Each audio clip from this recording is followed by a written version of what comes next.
To my cohort of conceptions, Reginald. I have spent the last 5 hours mindlessly farming the Templar from the Vault of Glass to acquire the final piece of my off-meta build. But rest assured, my excellently mustached companion, it was absolutely worth it!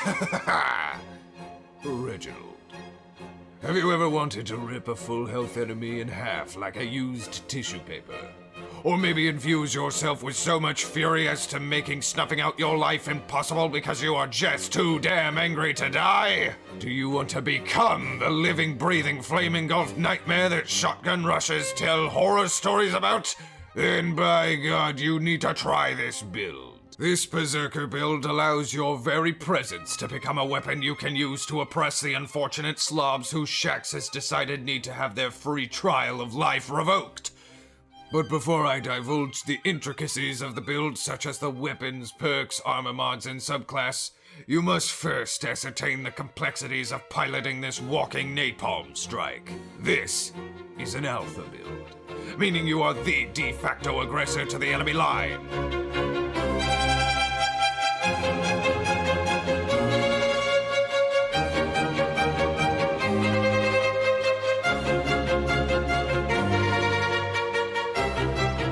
If you feel like your skills in close quarter combat and flanking aren't up to snuff, then this build will eat you alive. The Berserker will require you to understand that fear is a weapon that you shall wield like a bloody war axe.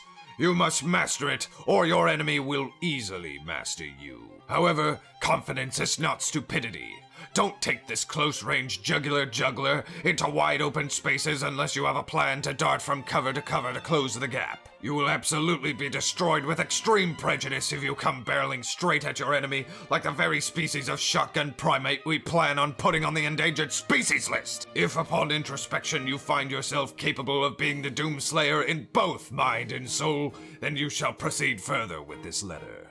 If you find the obligations of this assignment to be too much to grasp, cease your reading and consider how much of a disappointment you are to me and your parents. The bread and butter setup for this Geneva Convention checklist of a build is the underacquired and underappreciated Tarrabah with the new Titan exotic, the Lorely Splendor Helm. Tarrabah is a uniquely powerful weapon in the right hands. It has a range stat of 62, with a stability stat of 37, and a higher than average aim assist of 40.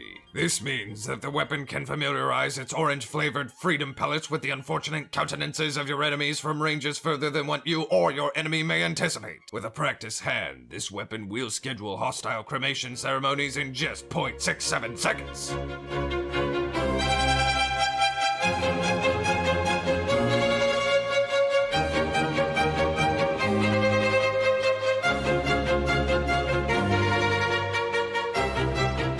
Where the weapon commands respect is in its exotic perk, Ravenous Beast. After just 2 kills, you will be given the option to press the I win switch, which will reload a fresh magazine and allow a 7-second window of channeling your hatred into increased rate of fire spray of unscented fury. During this time, it is advised that you let out as guttural of a scream as you can, or you may risk spontaneous combustion. You will know you have accomplished your 7 seconds of concentrated rage when the Doom soundtrack begins following you, announcing your opponent's impeding full-body amputation. If you are struggling to find foes and you are later into the match, look around the corners of the room. You may find them in fetal position, trying to figure out which of their decisions were so poor as to lead them to encounter you. The Lorely Splendor Helm will not provide them respite either. This beautiful work of art will transform your sunspots into Warlock Rift powered by spite and rage. You will continuously heal while affected by the Sun Warrior buff, and while the healing isn't as swift as its Warlock counterpart, it will also provide you a 20% bonus damage, ability energy recharge, and will spawn in the corpses of any future targets killed while under the effects of the 5-second lingering Sun Warrior buff. These sunspots will deal small amounts of damage at 15-16 per tick, but will demand a rapid repositioning or it will roast the life out of your future prey in just 2 seconds. The Lorely Splendor will grant you one of these beautiful excuses of a restraining order every time you place a barricade down, or if you have your full barricade energy and your shield breaks.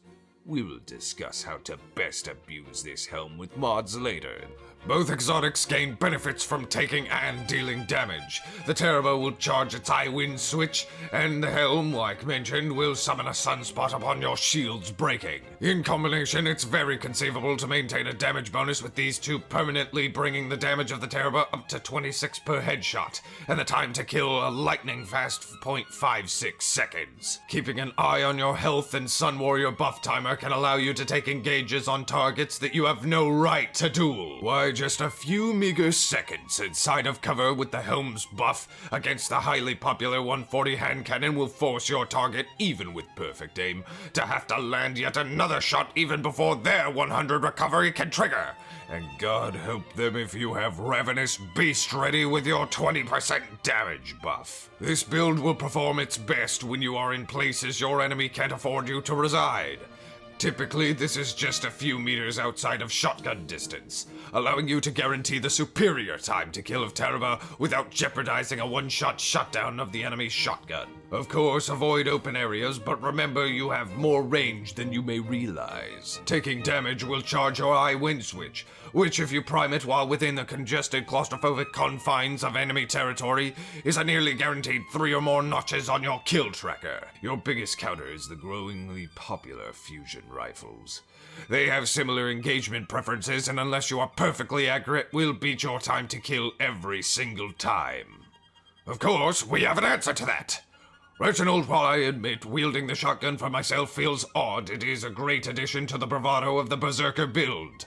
I am making ample use of a surplus Iron Reach Reefwalker. With it, I can contest the droves of mindless shotgun straightliners while also granting me options to stuff the fusion spammers. One thing is important to remember, however.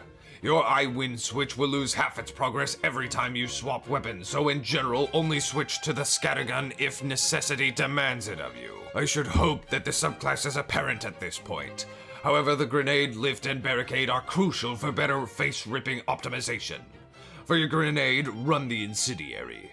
While the charge timer is longer, it can serve as a great long-distance pressure tool, tagging targets for big damage with added burn for delayed healing. You will also be able to track burning targets by observing the damage numbers that pop up from the burn, as well as the sounds of screams of fear and agony as their fate is made more apparent. All kills on burning targets will summon a sunspot as well. It should go without saying that getting to that spicy rift should be your #1 priority, assuming it doesn't put you in harm's way. For the barricade, run the Rally Barricade. Not only does it charge faster so your Lorely Splendor Helm can proc more frequently, but it also allows for increased range, stability, and flinch resistance while behind it. The catapult lift may be your personal preference, but I find the strafe lift to be the best choice, as it is the most direct lift option for bringing your wrath-driven monstrosity of a titan to the murder distance of your enemy. Lastly, the mods. Being that you are rarely going to be switching off of your Tarrabah, all of your weapon-related mods, except for the shotgun scavenger, will be for it. This means an SMG targeting mod, an unflinching SMG mod, and an SMG reloader mod. Running this with the new Harmonic Siphon mod will profit you orbs of power for every double kill you manifest with your war crime of an SMG. It may be wise to also use a void-flavored gauntlet with the bolstering charge mod for more barricade energy, as well as a double portion of utility kickstart on your stasis-flavored Titan mark. Prioritize your stats for recovery, resilience, and mobility in that order, and watch the world burn! If you have any questions, Reginald, leave them in the comments below, but make sure you are subbed or I will reveal your embarrassing Savathun-driven browsing history with the world! Enjoy the hate mail. Your friend, Archibald.